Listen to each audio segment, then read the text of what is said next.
তাসলিমা নাসরিনের জ্বলে যাচ্ছে, আসাদ নূরের পুড়ে যাচ্ছে, ইমরান বিন বশিরের অন্তর্জ্বালা হচ্ছে, ইমরান বিন বশির গরুর সাথে হাম্বা হাম্বা করছে।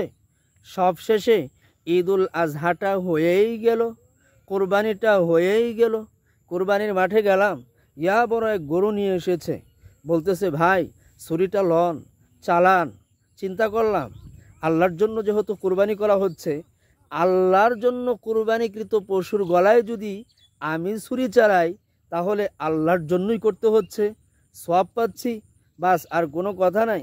ছুরি নিয়েই মনে করেন 5টা, হ্যাঁ কয়টা, 5টা। এই কথাগুলো যখন ইমরান বিন বশিরদের কানে যাবে না, তখন কিন্তু তারা জ্বলে পড়ে সারখার হয়ে যাবে। তাই দর্শকদের উদ্দেশ্যে বলতে চাই, এই কথাগুলো ইমরান বিন বশির, আসাদ নূর, তাসলিমা নাসরিন এবং ওই গালমোটা জার্মানের ভিক্ষুকের কান পর্যন্ত পৌঁছে দেওয়ার দায়িত্ব আপনাদের, অবশ্যই পৌঁছে দিবেন। প্রিয় দর্শক, যাজ্ঞে এই বছর যারা একটা করে কুরবানি করেছে তারা পণ করেছে আগামী বছর একটা গরুর পাশাপাশি একটা বকরি, আগামী বছর একটা ছাগলের পাশাপাশি একটা গরু, এমনটা পণ করেছে। কারণ আল্লাহর দেয়া মাল, আল্লাহর দেয়া সম্পদ আল্লাহর রাস্তায় খরচ করলে বরকত বাড়ে। বাস্তব দৃষ্টান্ত দিলে বুঝবেন। বাংলাদেশে যে আজকে একদিনে হাজার হাজার লাখ লাখ গবাদি পশু কুরবানি হয়েছে, তা সত্ত্বেও কি গবাদি পশু কোনো দিক দিয়ে কমেছে? মোটেও না। বাংলাদেশের গবাদি পশু জন্মের হার একেবারে কম, লেকিন এতটা সত্ত্বেও এত গবাদি পশু কোত্থেকে আসছে? বরকত, বরকত। আল্লাহ তাআলা বলেছেন, বান্দা নিয়ামতের শুকরিয়া করবা, আমি বাড়াই দিব। তো যে সমস্ত ব্যক্তিরা প্রত্যেক বছর কুরবানি করছে তারা কিন্তু এই বছরও কুরবানি করেছে, আলহামদুলিল্লাহ। এমন ব্যক্তিও পেয়েছি, হ্যাঁ জবে তো আমি করেছি, এমন ব্যক্তিও পেয়েছি যে ব্যক্তি জীবনে কোনোদিন জবে করে নাই, সেই ব্যক্তিও গরু একটা নিয়ে আসছে, ছাগল একটা নিয়ে আসছে, এসে বলতেছে ভাই চালায় দেন। তো প্রিয় দর্শক, যাজ্ঞে এই যে কুরবানির হারটা বেড়েছে, বেড়ে যাচ্ছে, এতে কিন্তু মুসলিমদের খুশি আর আনন্দ। কেন? আল্লাহর জন্য করতেছে, আল্লাহর মুকাররব হচ্ছে, নিকটবর্তী হচ্ছে। কুরবানি মানে আল্লাহর নিকটবর্তী হওয়ার যতগুলো মাধ্যম আছে তন্মধ্য থেকে অন্যতম একটা মাধ্যম হচ্ছে কুরবানি। আল্লাহ তাআলা সূরা মায়েদার মধ্যে বলেছেন, ওয়া ইয ক্বাররাবা কুরবানান ফাতুকুব্বিলা মিন আহাদিহিমা ওয়া লাম ইউতাকাব্বাল মিনাল আখার।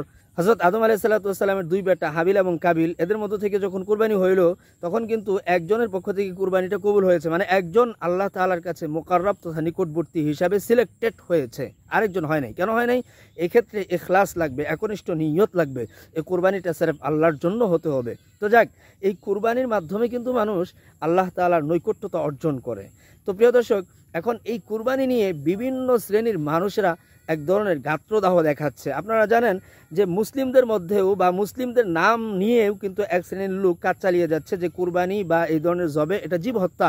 যেমন এই যে কথিত আহলে কোরআন, হ্যাঁ মাইজবান্ডারি মুরিদান, এরা যে প্রকৃতপক্ষে নাস্তিকদেরই এজেন্ডা বাস্তবায়ন করার চেষ্টা চালিয়ে যাচ্ছে, এতে কোনো সন্দেহ নেই। তো এরাও কিন্তু ওই নাস্তিকদেরই দূষর এবং নাস্তিক, এরা বেঈমান কাফের, এতে কোনো সন্দেহ নেই। তো যাক, ইমরান বিন বশির, আসাদ নূর, তাসলিমা নাসরিন এই সমস্ত ব্যক্তিদের আজকে জ্বলে যাচ্ছে, পুড়ে যাচ্ছে। সবশেষে দর্শকদের উদ্দেশ্যে বলতে চাই, যেহেতু এই সমস্ত ব্যক্তিদের অন্তর্জ্বালা হচ্ছে, গাত্র দেওয়া হচ্ছে, সুতরাং এদেরকে যদি আপনি আপনার হাতের নাগালে পান তাহলে পাগলা মলমটা জায়গা মতো মালিশ করে দিয়েন। আর হ্যাঁ, মনে রাখবেন, নাস্তিক বেঈমান কুফফারদের কান পর্যন্ত আমার এই কথাগুলোকে পৌঁছে দেওয়ার দায়িত্ব কিন্তু আপনার। সবশেষে একটা মোটা গরুকে আল্লাহর জন্য যে জবে করেছি প্রস্তুত করা হচ্ছে, চলুন একটু দেখতে দেখতে ভিডিওটি সমাপ্ত করি। ভালো থাকুন, সুস্থ থাকুন। আসসালামু আলাইকুম ওয়া রাহমাতুল্লাহ।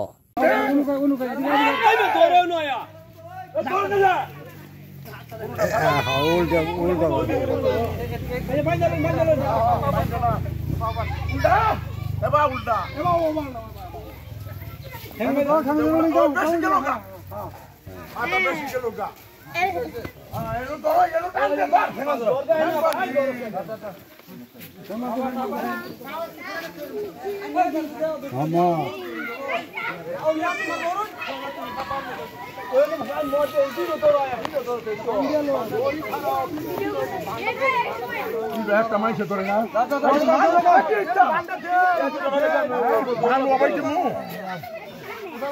ওই যান সিংদার করাও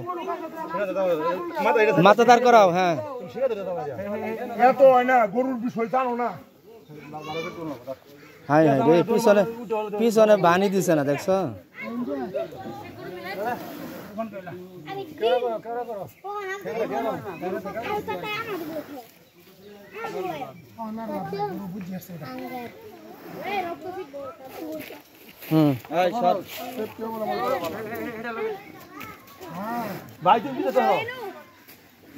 গরু বুঝতে পারছে আল্লাহর জন্য কুরবানি হচ্ছে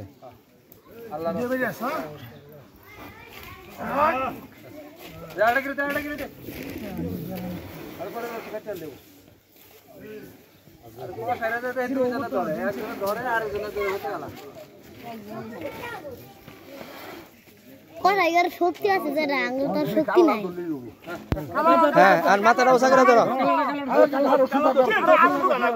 এই মাথাটা হ্যাঁ হ্যাঁ মাথা সোজা করে ধরেন হ্যাঁ